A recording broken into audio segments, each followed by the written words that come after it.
people, it's Avalon here. Welcome back to Simply Avalon, and as you can tell from the title, we are going to talk about 10 common YouTube misconceptions. Because honestly, I get a few of these in the comments, I get a few of these in my daily life, and I just wanted to go ahead and debunk a few of these common misconceptions about YouTubers. I also wanted to say, like, a quick disclaimer, just because I do not embody any of these qualities of a YouTuber does not mean that they're totally untrue. I'm sure there's at least one YouTuber in the world who actually does all 10 of these things that I'm about to state, but we're talking about me right now. So, this is also kind of more focused towards beauty bloggers, mostly because I kind of am one of those beauty bloggers, even though I do a lot of advice videos also. So, I just wanted to put that out there. So, without further ado, let's go ahead and get to the video. So, also, because I kind of need to say this, I have a notebook down here. Yeah, I'm going to be looking down a lot. So, hopefully that won't annoy anybody in particular. Also, my glasses are off because glare. You know, the usual. So, our first YouTube misconception is we only care about money. Now, let me tell you the sort of questions that I get asked in the comments, at school. Okay, how much money do you make? Do you make a lot of money? How much money do you make off one video? That type of thing. We don't only care about money. Do I sort of keep up with this amount? Yeah, sure. But am I going to be bragging to the whole world? No. So, number 2, we all use a certain type of program. This is kind of like 3 in 1, but we're going to just say it's number 2. We all use Macs or MacBooks. We all use iMovie, or we all use Final Cut Pro. I used to have a Mac, and I used to actually use iMovie to edit my videos. Now that is so far from the truth, it's not even funny. Not only am I full Windows, but I use Adobe Premiere. So many people ask me what I use to edit my videos, and I feel like I should make my own video about this because there's so many different softwares that when I was starting out as a YouTuber that I truly tried them out. There's so many different programs out there for actual Windows users that it just doesn't make sense unless you just have to have a MacBook for you to just automatically want to pay that $500 or whatever to get Final Cut Pro. There's so much stuff you can do with other programs that are cheaper. So, number 3 is that we want to make YouTube our job. I don't know why suddenly you see this like emerging new class in YouTube, the YouTubers who are so good, they have such a big following that all of a sudden they decide to quit college, quit whatever job they're doing, and they want to make YouTube their full-time job. Now, this is not a bad thing, but that does not mean that you need to lump everyone all together saying that, okay, you're just trying to get to a certain amount of followers so that you can make this your full-time job. That's not always the truth. I know for me, a lot of people have actually asked me like, hey, are you trying to just like make your blog, like, well, YouTube big enough so that once you graduate college, this can be your full-time job? No. A lot of us YouTubers have so much potential in other areas that it would just be really dumb to lump us all together as, okay, we all want to have YouTube as a job. Because unlike what a lot of people think, YouTube is really hard and it's a lot of work. It's a hobby for me, but it still is a whole lot of work. This could be a full-time job by itself. 4, that we have no outside lives. Obviously, I get this more on YouTube and comments, almost like, okay, why haven't you posted? Why haven't you commented back to me? That type of thing. Well, guess what? Life gets in the way. School gets in the way sometimes. And I am not able to be on here 24/7. That's why I took such a long break. It was like 3 weeks, I think, because school got in the way. Spring break, I wanted to actually enjoy myself, even though I took a lot of videos anyway.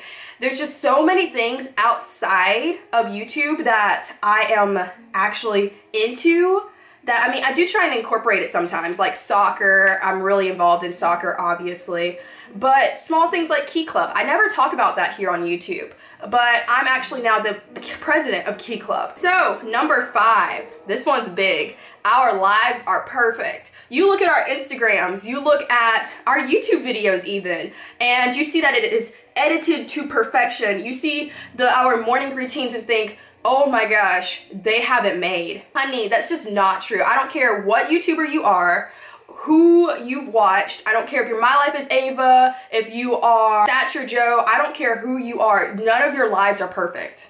You're going to have a bad day.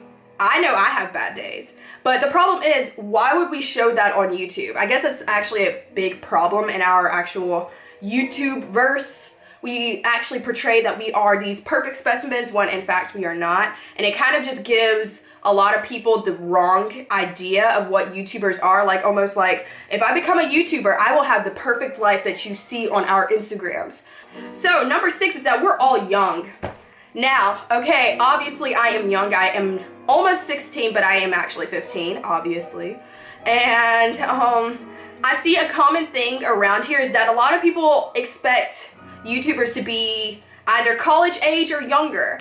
That is lumping out a large group of people. So it's very bad to just automatically assume that after we get past a certain age, we should stop YouTubing and try and get a real job or a real life outside of YouTube just because we're no longer the cool or in age. The next one that we have is number 7, that we all make a lot of money. So this goes back to number 1, where it's like all of us YouTubers only care about money. And like I said before, even though some people choose not to make this a job or choose not to make it a hobby, it is practically like a part-time job. Is it really fair to expect a lot of us YouTubers to do this for free when it takes so much time out of our own lives?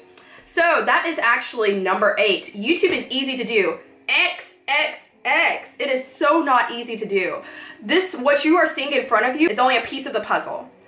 Firstly, before I can even start a video, I have to actually map out what the heck I'm going to say. Number 2, I also have to actually edit the video. Before we can even film the video, actually, sorry. So I have it mapped out. Now I have to figure out the angles of the video. When I'm going to take the video, for instance, it is actually 9:50 in the morning on a Sunday. We're going to church at 11:30. But you see the sun out of the window?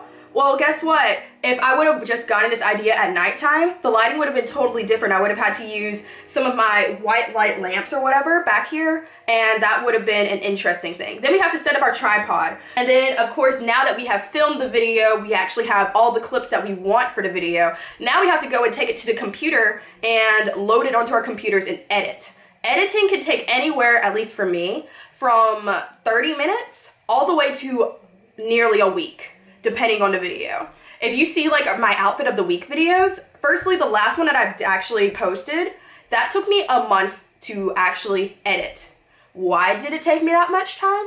Because I also have to find the music. You see a lot of our YouTubers who use like the popular music. Well, technically that's against the rules and you can get copyrighted for that, which is another reason why if you see a lot of ads in a video, chances are they're not actually making money from it. They're actually having to help pay for the music that they use in their own videos. But after you've actually edited the videos, now you see, if you go check my down bar, you see all that stuff down there, even the title of this video. I have to think up all of that. And that doesn't even count the actual time that I put into, you see the tiny little thumbnail picture right beside this video of whatever other videos you could be watching or be recommended by YouTube's software or whatever. Well, guess what? I have to also edit my own thumbnail, which means I also need to find a perfect picture within the video, screen capture it, which is just screenshot, and then edit that also.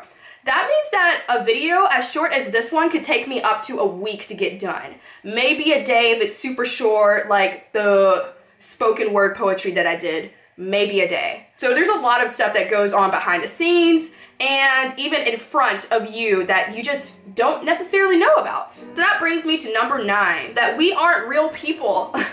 Now, I don't mean that I am some robot.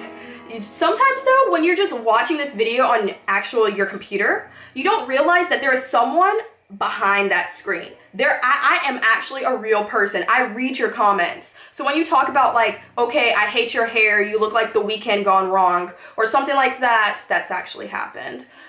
There is a real person reading your comments, and it does hurt. Now, sure, I get a lot of great comments like, oh my gosh, I love your video, whatever, that type of thing, and I just love those. But it's also very important to realize that whenever you post a comment that isn't necessarily constructive criticism, if it's just out of your way going out to hurt someone, it really can actually, the dagger does get near us. We do actually read your comments. Number 10, that all of our videos are like filmed the day before and then they go up. A lot of the videos that you see from big YouTubers, from even small YouTubers like me, are pre-filmed. This video right here is actually pre-filmed. So don't automatically assume that I am actually here like 24/7 like doing YouTube that goes on to like one of my past points. Because a lot of the time I don't necessarily have an enormous amount of time to actually dedicate to YouTube during the week, which is why during my breaks, during my weekends, I usually try to really film a lot of videos so that I can actually have a lot of content to continuously go up every single Tuesday. Which reminds me, I may actually change the day from Tuesday. I'm still thinking about it, but it may get changed. Anyway, I hope you enjoyed these 10 YouTuber misconceptions, and I hope it really actually taught you something about YouTubers in general and how we do have feelings, how we are actually reading your comments. And I hope you enjoyed this video. Don't forget to like, comment, and subscribe. And also, we hit 400 subscribers. This is gonna be like so late by the time that I actually post this video, but I'm just so happy, you guys. We are so close to 500, and the fact that we hit 400 subscribers is just, it really means a lot to me. So yeah, without further ado, I guess that video is done. Yay! Bye!